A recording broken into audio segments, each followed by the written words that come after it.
The old arcade, Pixel Haven, was a ghost town. A tomb for dead dreams and quarter-munching giants from another era. For Leo, it was paradise. He'd heard they were finally shutting down for good, and he'd snuck in through a propped-open service door, drawn by the siren song of nostalgia and the chance to say goodbye.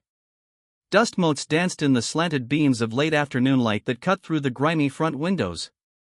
The air smelled of stale popcorn, ozone, and regret. Rows of cabinets stood silent and dark, their screens blank eyes. Except one.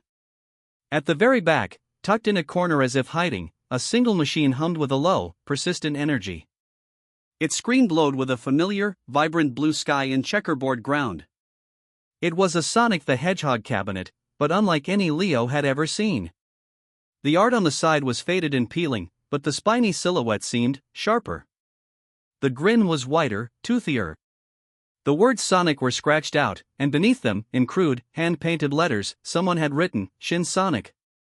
Weird, Leo muttered, a grin spreading across his face. A lost prototype? A bootleg? He didn't have any quarters, but when he pressed the start button, the title screen immediately flashed, and a jarring, 8-bit version of Green Hill Zone music began to play. It was the same tune, but distorted, like it was being played on a damaged cassette tape, the notes warping and sliding. Score, he whispered, his fingers wrapping around the joystick.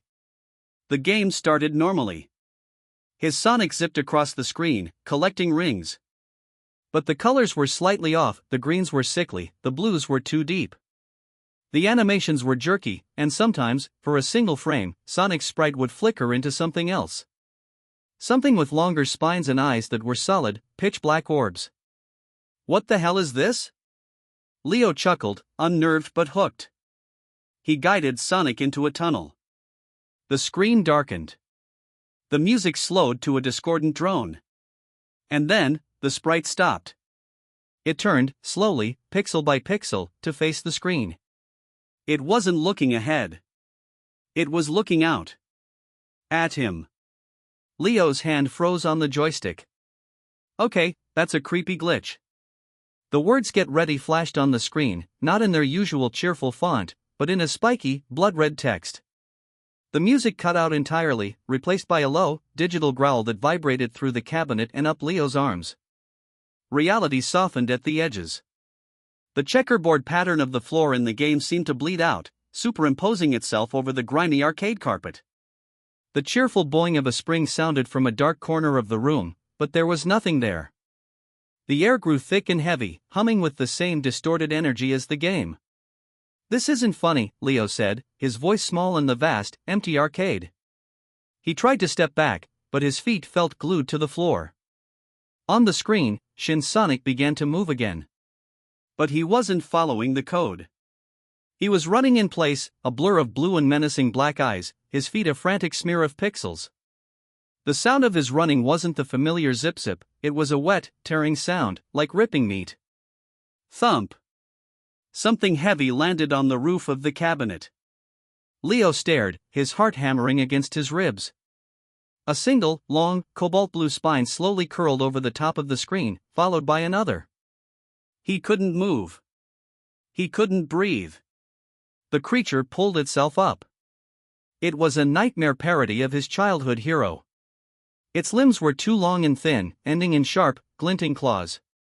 Its muzzle was pulled back into a perpetual, grotesque snarl, revealing a maw of needle-like teeth. Its eyes were vast, black voids, sucking the light from the room. It crouched on top of the cabinet, its head cocked at an impossible angle, staring at Leo. A low, glitching growl emanated from its throat, the same sound as the corrupted game. It was real. It was out. Shin Sonic's body tensed. The digital growl rose into a screech of feedback and distorted audio, a hellish version of the iconic ring-collecting sound. Leo finally found his voice. It was a strangled scream that was instantly drowned out by the monster's shriek. The creature launched itself from the cabinet, not as a blur of speed, but as a streak of glitching, staticky darkness. It crossed the space between them in an instant. The last thing Leo saw was the endless black of its eyes, swallowing him whole.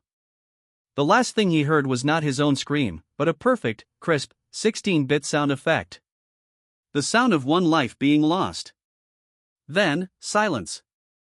The arcade was empty again. The Shinsonic cabinet was dark and quiet, its screen blank. The only evidence anything had happened was a single, gold ring token, spinning on the floor where Leo had been standing, before it wobbled and fell flat. Inside the cabinet, the game cartridge, labeled the Sonic tapes, hummed softly, waiting for the next player. It was still hungry.